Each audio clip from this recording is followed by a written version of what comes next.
চিন্তাৰে এখন স্কুল প্ৰতিষ্ঠা কৰা চিন্তা চৰ্চা কৰা হৈছে। আজি এডমিশ্যনৰ এটা মুকলি অনুষ্ঠান অনুষ্ঠিত কৰা হৈছে আৰু আমি এই টাইনিয়াৰ প্ৰি স্কুল এটা বেলেগ চিন্তা ধাৰণা লগত লৈ কৰিম বুলি আগবাঢ়িছোঁ যে আমি এই স্কুলখনৰ জৰিয়তে আমি কণ কণ ছাত্ৰ ছাত্ৰীসকলক বা কণ কণ ল'ৰা ছোৱালীসকলক শাৰীৰিক বৌদ্ধিক আধ্যাত্মিক জ্ঞানেৰে আমি পৰিপূৰণ কৰিবৰ কাৰণে চেষ্টা কৰিম আৰু খেলা ধূলাৰ মাজেৰে যিটো তেওঁলোকৰ শিক্ষা গ্ৰহণ সেই শিক্ষা গ্ৰহণৰ ব্যৱস্থা আমি কৰিম বুলি প্ৰচেষ্টা আমি কৰিছোঁ আৰু তেওঁলোকক যি বাস্তৱ শিক্ষা সেই বাস্তৱ শিক্ষা দিবৰ কাৰণে আমি প্ৰচেষ্টা অব্যাহত ৰাখিম।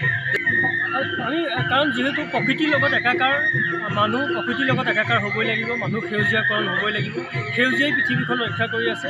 যাতে এই সেউজীয়া কৰিবৰ কাৰণে আমাৰ উঠি অহা যিসকল ল'ৰা ছোৱালী তেওঁলোকেও যাতে গছপুলি ৰোপণৰ জৰিয়তে সেউজীয়াকৰণ কৰিব পাৰে, সেউজীয়াৰ মাজত থাকিব পাৰে, সেউজীয়া বুলি তেওঁলোক যাতে আকৃষ্ট হয় তাৰ আমি ব্যৱস্থা কৰিছোঁ। আৰু আমি এখন এই শিক্ষাৰ এই স্কুলত তেওঁলোকক আমি বিভিন্ন ধৰণৰ গাৰ্ডেনিং যি শিক্ষা সেই শিক্ষাও প্ৰদান কৰা হ'ব আৰু বিভিন্ন ধৰণৰ গছপুলি ৰোপণ কৰি বা আছে গছ এতিয়া বহু ধৰণৰ ফল মূলৰ গছ তেওঁলোকক তাৰ শিক্ষাও প্ৰদান কৰা হ'ব।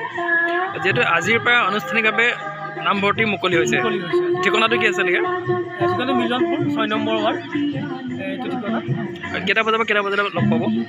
মানে আমাৰ 10টা বজাৰ পৰা আমাৰ ইয়াত 3টা বজালৈকে লগ পাব। তেওঁলোকে এডমিশ্যন ল'বলৈ যিসকল আহিব পাৰে তেখেতৰ সময়লৈকে আমাক লগ পাব আৰু তেওঁলোকে আমাক দুটা আমি হেল্পলাইন নাম্বাৰ আমি দিছোঁ, সেইকেইটা নাম্বাৰত তেখেতসকলে যোগাযোগ কৰিলে সবিশেষ জানিব পাৰিব। আৰু যিহেতু ছেশ্যন এতিয়া আমাৰ সম্পূৰ্ণ হৈ উঠা নাই, ছেশ্যন আৰম্ভ হ'লে আমি গোটেই কনষ্ট্ৰাকশ্যনৰ কামখিনি ক্লাছখিনি কেতিয়াৰ পৰা হ'ব? লাষ্ট আমাৰ এপ্ৰিলৰ ছেশ্যন আৰম্ভ হ'ব।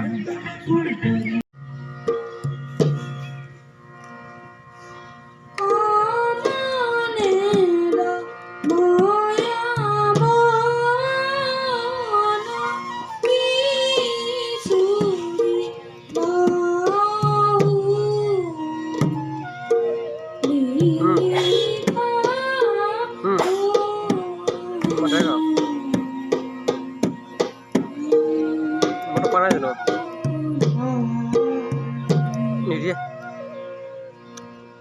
তাৰ পইচাটো ফচি আছে, সেইটো পোৱাই নাই। তহঁতৰ কাৰণে মোক বেয়া বুলি নাই কথা নাই পতা বুলি মই মানে কি হয় থাকে মই একো কৰিব পৰা নাই, পচন্দ বেছি পোৱা নাই, সেইটো কাৰণে মই মোক খবৰ লৈ আছোঁ ৰ।